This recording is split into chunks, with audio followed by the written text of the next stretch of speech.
Welcome to the Systematic Magic Podcast with Vance Morris. All right, everybody, welcome back to the Systematic Magic Podcast, where implementation is the name of the game. And speaking of games, we have Megan Nolan in the house, ready to really up our game by not so much tackling business, although we should treat ourselves like businesses, because we probably treat ourselves better. What was it Jimmy Buffett said? You treat your body like a tent, and I treat mine like a temple, something along those lines. I probably got it backwards, but you get the gist of it. So, everybody, welcome Megan Nolan to the podcast.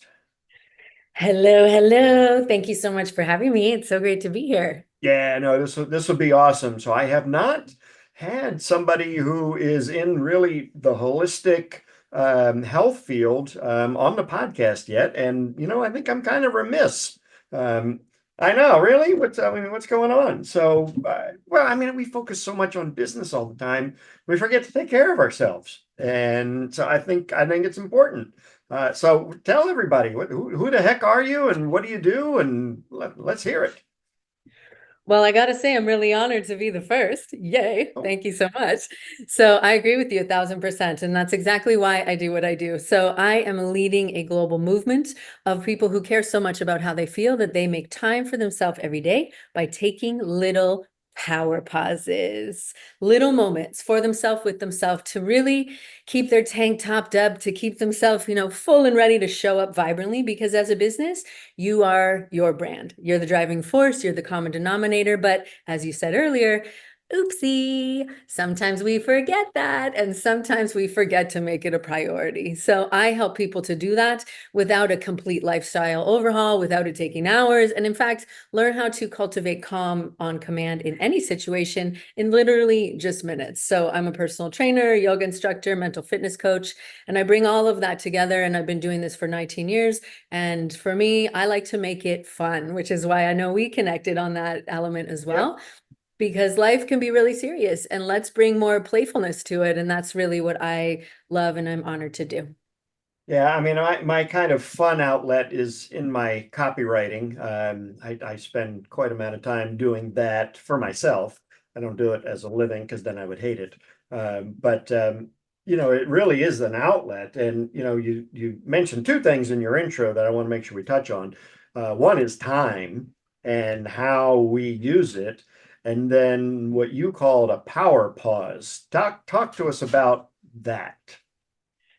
Okay, yes, thank you. And I agree with you. I love playful copywriting too, and I couldn't do it for a living, but I love to bring that element of curiosity to it. And so a power pause is exactly like it sounds. It's literally powering down so that you can power back up, so you can show up vibrantly, energized, grounded, happy, whatever it is that you want to bring to the table, if you will, or to the conversation. So it can be anything really, but it's really important that it is intentional, in that you are very present. Some people, my clients, call them little mindful moments. I like to call them recess time for adults. I want you to bring whatever you feel like you need to it. And that's the cool versatility of it, is that you can use a power pause in any direction, right? If you feel like you are super stressed out and wound up and like an untethered kite in a storm, then we use it to get really grounded. Versus if you're feeling really sluggish and uninspired, then we use it in a different way to really bring that effervescent, vibrant energy back in a really natural way, without chugging, 4 shots of espresso and then here we go. It's a more settled, grounded way, so that you are really internally replenishing your own energy, your essence, right? So that's really what a power pause is. And that's so cool. And I think I might be doing these. Have you heard of it's called the Pomodoro effect? Mm-hmm. So I'm old fashioned. I don't use a phone. I actually have my kitchen timer here, and I set it for 40 minutes, and I focus 100% on one thing, just that 40 minutes. And then I take 10 minutes and decompress, walk the dog, get a glass of water, whatever. Is that kind of what you're talking about? Or is there something more mindful that I should be like focusing on? 1,000%. Yes, that's definitely a great example and ultimately opportunity to take a power pause. It's basically stepping away from whatever it is that you were doing, or if you're feeling anxious or stressed, whatever was causing you to feel that way, because that's really my main focus is supporting other people who are challenged by anxiety and stress, which I mean, can be pretty much anybody at any given time. Yeah. Yep. So there are ways to take it deeper, if you will, in that, if you want it to be a practice in mindfulness of just watching your thoughts and being very grounded, being present, you can. But for my community, as I also serve other business owners and entrepreneurs, it can feel a little intimidating at times and challenging, and therefore we're more likely to avoid it if we're just told to just sit there and be quiet and breathe. I find that my community does best if we are doing something to relax, which seems, kind of ironic and contradictory. But the thing is that anything that you are shifting your focus and giving your attention to can be qualified as, a form of meditation or focusing the mind or taking command or control of the mind. So there's lots of ways you can do it, right? It can be going outside and getting grounded while your dog goes pee, like being very present. It's not going outside with your dog and scrolling on your phone. It's being out there. It's looking around. It's feeling the wind on your skin. It's really being present, literally using your senses to become grounded, right? Coming to your senses, if you will. So breathing, groundedness, working on a really strong, powerful, open posture. There's lots of different ways that you can take a power pause, but it sounds like you're already creating that space, which is ultimately the first and most important step, because as you mentioned earlier, there's so many things we can and feel like we should be doing, and our brain will tell us we don't have time for this nonsense power pausing. It's actually super conducive to productivity, as is evidenced by the Pomodoro Technique. But it's really verified in neuroscience and performance psychology is that your brain does best when you're operating in that green zone, which is that leadership energy, that playful creativity, not the stressed out, wound up, blah, freak out mode. That's stress, right? That's fight or flight. And so when you take power pauses, you're literally down regulating your nervous system and you're accessing the prefrontal cortex, which is a higher functioning aspect of your brain, which is where all the magic comes from. I love it. Yeah. So, I mean, that's, I think as entrepreneurs, which make up the bulk of my listeners, telling them to hit pause is like taking a Ferrari engine at, however fast it can go and then ramming it into a brick wall. It's like we just don't stop. So what are some strategies to get people to actually, I mean, I've got my method. It might not be for everybody. But what are some strategies for people to bring that bit of time, and whether it be a power pause or re-energizing, how can they, I mean, I know how to do it, but how do you do it? What are the tools you suggest to help people get there? That's a great question and a great point that you bring up, because that's it, is that, as entrepreneurs, we're very driven, we're very focused, we're, action takers. And so that thought of coming to a complete stop is like, no, a hard no. And so I think what's important for a lot of my community and for myself is understanding why. Because we want to know why I should do something like this. Why is this going to contribute to the ROI of my business and the sustainability of my success? Why? Why should I do this? Right? Because your brain wants to give you all the evidence of, no, there's no time for this. So when people understand what we've been speaking to, as far as the productivity and the performance and the eloquence of the ideas that come out and the quality of your leadership and all of that, it might be easier to say, okay, I'll put it in my calendar, Megan. I'll give myself 2 minutes, because when you experience what it feels like to go from that frantic state where you're over caffeinated, you've barely eaten food today, like 3 almonds and you're still hungry, that sort of state that many people operate on. I'm not casting any shade because I do it too at times, is that when you know what it feels like to go from that frantic energy to be able to access the calm on command and be able to go back into the situation from that place, you realize, you make the association, I much prefer myself when I'm Right. that, right? And it's about how you feel ultimately. And it's, a lot of times we need these justifications of the performance metrics, yada, yada, yada. But really, the ultimate performance metric and the KPI to track is, how are you feeling? Like, do you feel like you're actually enjoying what you're doing, or you're just holding it together and, one little broken link and you might have an actual proper meltdown? So I would say that it's making that decision to prioritize how you feel, first of all. Like, that's full stop, is really what it comes down to, because Yeah. I can't convince you to do it if you don't think it's important. And we all have 24 hours in the day. And so it's a matter of scheduling what's important. We all know if it's not on the calendar, we might forget, right? And so put it into the calendar and actually do it when the alarm goes off. And it doesn't have to be at like, intervals that work for me. You'd look at your calendar. Oh, I'm done with my podcast with Vance at, whatever time. So I will take one then, because I know I have another thing at the top of the hour, sort of thing. You be strategic with it, because you have those windows, right? And I know, I could take a guess, is that when you have that 15-minute window, you might be like, what can I do in 15 minutes? Well, I could probably delete some emails and I could That's do. right.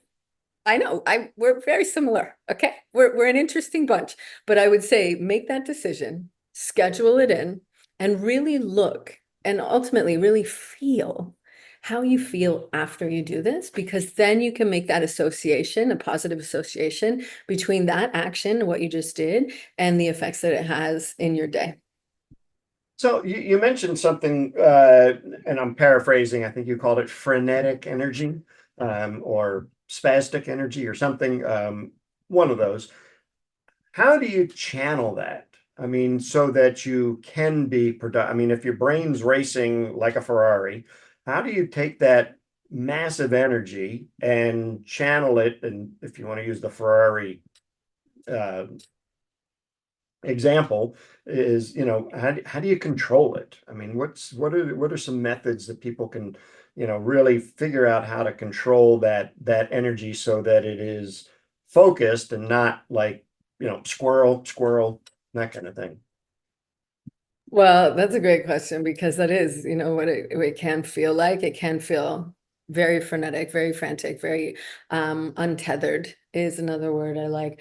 And so that is really that remembrance that is a fight or flight response. You're in a stress state, and we don't do our best work when we're in that state. Although you may feel that this is how I have to get through the day and we got to keep going like this. So that's where any sort of movement that you like to do, so that you're expressing some of that stress energy, because that's not high performance creative energy. It's stress frenetic energy.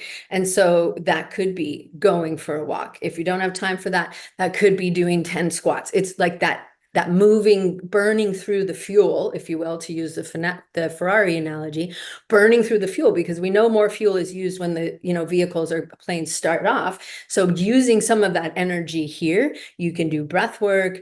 If you're working at home, you can do some, and if to your level of willingness to feel like a kind of silly, just shaking your body, like doing anything, right? And it's like, your body is such a powerful tool, but most people live their life as an out-of-body experience, i.e. they're in their head, in that frantic energy. And we forget that it is such a powerful vehicle that we can use to really channel that energy, because otherwise it's going to feel like you're a ping pong at the championships, right? And you're just going flying back and forth.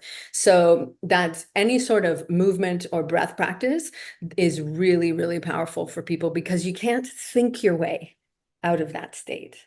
We Right. have to use our body. It's a dysregulated nervous system state, essentially. So you can't think your way back into regulation. It has to come through these different techniques to downregulate the vagus nerve, which is our main nerve in our nervous system, so that it receives the message, okay, we're not going to explode here. We're all right. We can slow down, and we can still use that powerful creative force that is what you're feeling in a more intentional and directed way. Right. Now, you mentioned that you're also a personal trainer. I would imagine like a gym or something along those lines. Um, why is it important? I know why, but why is it important to take time to really focus on doing some stuff physically with your body. I mean, I know a lot of, a lot of guys like me, I mean, we'll spend hours in a chair. Myself, I actually did the 75 hard. I don't know if you have ever heard of that. I made it to day 63. I was not starting again. Um, but after working out, I'm not tired. I'm actually energized. So how does that work with business owner? I mean, how can we not only just make the time, but what can we be doing? I mean, you mentioned rocking and rolling in your chair or whatever. But what else can we be doing to really also exercise and get the blood flowing? Well, you've partially answered your question in a few different ways about why it's important and what we can do.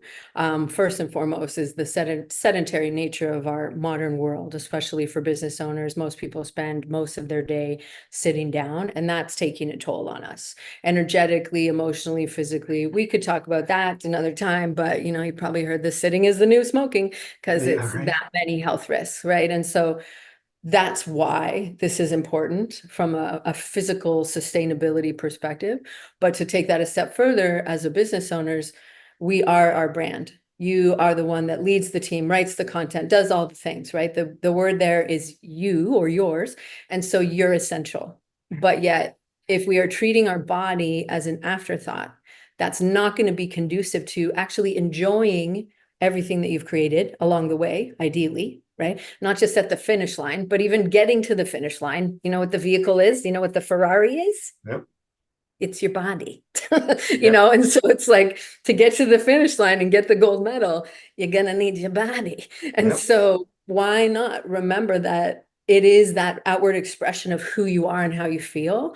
And so for me, I find that in the entrepreneur community, there's a lot of talk, right? We hear Brandon Broussard and Oprah and Tony and everybody who's anybody talks about their morning routines, because the reality is that we can have a really great intentions of, I'll get to it later. I'll do Right. it after these 4 calls and this 8 email sequence and da da da. No, let's be real. So doing it to start the day is so, so powerful. And so that's where anything that really feels good to you, right? And so this is where I help people amplify their morning routine. So we align your mind with your vision, get into that creative energy, move your body so that you feel strong and grounded, so that you can rewire your nervous system and really be in that energetic connection and alignment with the vision, right? It's the science of visualization, if you will. And so that's where bringing all of those elements in is, from a sustainability perspective, really important. And if you want to look at it from a productivity and performance, exercise in the morning is shown to boost our productivity by upwards of 72%, How which is a much? significant increase, right? 72? Is that what you said? Holy smokes. Yeah. So, hi, that's a good one. That's a good, so that's a Right? writer Even downer, guys. 17. That's a Yeah, writer exactly. downer. Writer Um, downer.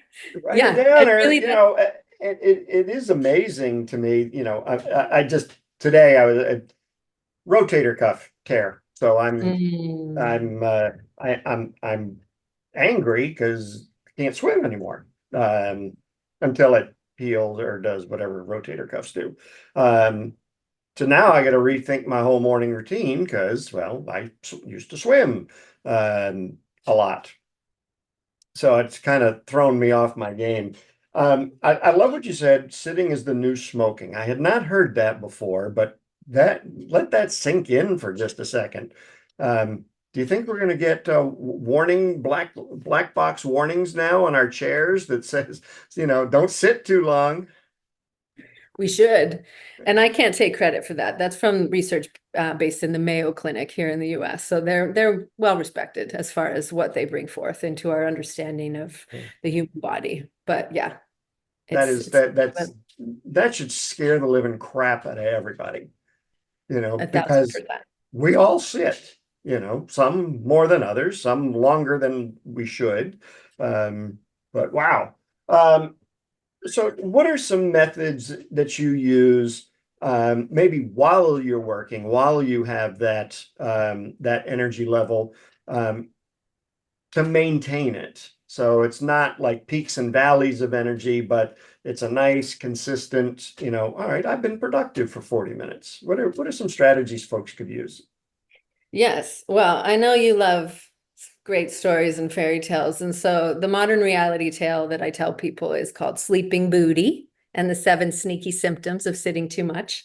So Okay. yeah, sleeping booty is a real issue, right? Technically, it's called gluteal amnesia, but you know that feeling when your bum falls asleep because you've been sitting so long? Yeah, that's it, right? And it's got all of these issues associated with it, the Right. 7 sneaky symptoms, right? Of achy, tighty, stressy, droopy, all the things, nummy, foggy. That's the reality. So what you're speaking to is those peaks and valleys, and that's the valley, right? And so how can we maintain that steady, even keel so that we're cruising along, right? And so let's use a different analogy of a boat, like a wave on the ocean, right? You're able to handle the wind and the waves because you're cruising along and you're in that nice, steady, even state. So most people will identify that they have that lull pretty consistently throughout the day at certain periods, right? Most people will have it sort of mid to late morning and then mid to late afternoon. So very intentionally ahead of that, taking a pause, taking a power pause, resetting yourself, going out for a little playtime, right? That's why we call it adult recess time, because literally your body and your brain are saying, "Hi, we need a break, please," and stepping away. And so this is again a practice in self-awareness, right? It's learning about yourself and your patterns and your habits so that you can support yourself so that your success can be sustainable throughout the day and therefore the week, et cetera, et cetera. So looking at that for yourself, and you probably right out of the gates can tell me like, oh yeah, about 10:30, I need another coffee. Right. So at about 10 or 10:15, that's when we take a time out, right? And that's where we do something. And sure, maybe you might need more water, probably. Maybe you need to go outside. Maybe you're gonna get out of your chair. And it's sort of in a sense going back to basics because we're looking for big complicated, or not really, but big effective strategies that we think should be very complicated. We want simple, and this is simple, right? It's like get up and move more. Yeah. Well, it's funny you mentioned simple strategies. I mean, and that's what Disney was built on, because if they had complex systems, the whole thing would fall apart, because you got to think about who's running the place. It's a bunch of teenagers. The last thing they're thinking about is work. So if the systems were complex, they wouldn't do it. Same goes for us, right? I mean, we need to have a simple system. Stand up. Oh, okay, I can do that.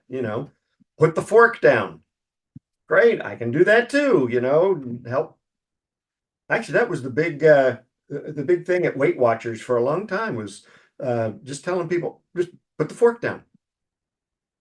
Just between each bite, you put the fork down on the plate, and then you take another bite, and evidently your digestion has a chance to catch up, and you will feel full faster as opposed to ingesting, 2,000 calories in 36 seconds. Exactly. Exactly. It's so interesting, right? Because that might be something that we're like, oh yeah, but what do you really mean? What should I really do here? Right. And it's that as you are speaking to, right? It slows us down. Your stomach has the opportunity to digest, sending signals to your brain. We're actually full and not overeating, right? And not just shoveling it into our mouth and barely chewing and then having issues with our digestion and all those things. And so it's really that willingness to take a step back and just go back to basics in a sense and looking at like, okay, well, do I remember that anytime I've been stressed out or worried before, my grandmother, my aunt, my mother, my uncle just told me, just take a deep breath. Like we forget these really powerful tools that are literally right underneath our nose, but yet we're looking for something big and shiny because we get distracted and we think it should be something big and shiny, but Right. it's not. It's slowing ourselves down. It's getting up out of the chair. It's all the things. So I've got a couple more questions for you. First one is, it's not really personal, but what are your feelings on caffeine? Great question. That's a very individual thing. Some people are more sensitive to caffeine. It really is basically just bypassing the signals of tiredness. It doesn't necessarily give us more energy. It just quiets that part of the brain that's like, you're tired, you need a rest. And so we kind of, drink it to override that. For me, I'm actually working on shifting that because I'm really caffeine sensitive, and I'm starting to recognize that even though I don't drink any past 12 o'clock, it's affecting my sleep, because some people metabolize it really, really slowly, and that's me. So it's very individual. Some people, feel like they need it to function, and maybe they do. I'm not here to, judge by any means, but I would just say it's something that we want to really look at and notice. Like, if you don't have it, do you have horrible headaches? Are you cranky? Are you not the one to be around? It's really, it's something we all get to choose. Well, those are like withdrawal symptoms, what you just described. For sure. Because you haven't had your fix, and so all of a sudden, yeah, you are cranky and irritable. I happily have been decaf for 9 years now, so I have not intentionally or not knowingly ingested caffeine. I can tell, like, when a restaurant slips me regular coffee instead of decaf, and because like the whole way home, I'm, white knuckling it down the highway. So last question for you is, how do you keep sharp yourself on, what's working in the world that you work in? How do you, are you studying? Are you watching YouTube? Or do you have a guru? How do you keep ahead of, I don't want to say trends, because that's not the right word, but how do you keep on top of things?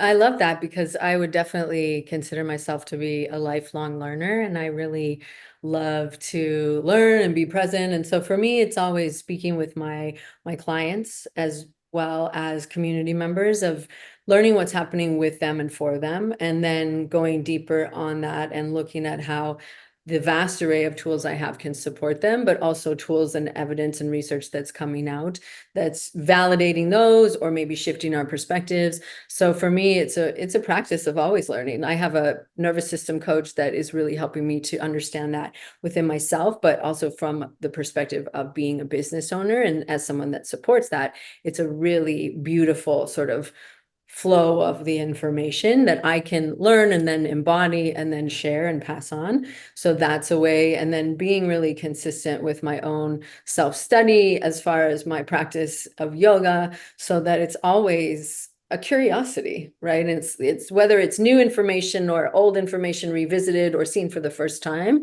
I think it's just important to come from a place of compassionate curiosity and openness, because nobody's got all the answers. And if they do, I take a step back. If they say they do, I take a step back, because, that's maybe a little bit of a sign. But I think it's always, it's really just continuing to get out there and continue to be open, for me, at least. 100%. So, if there was one thing you want to leave all of us with, one point, one idea, one tactic, what is it?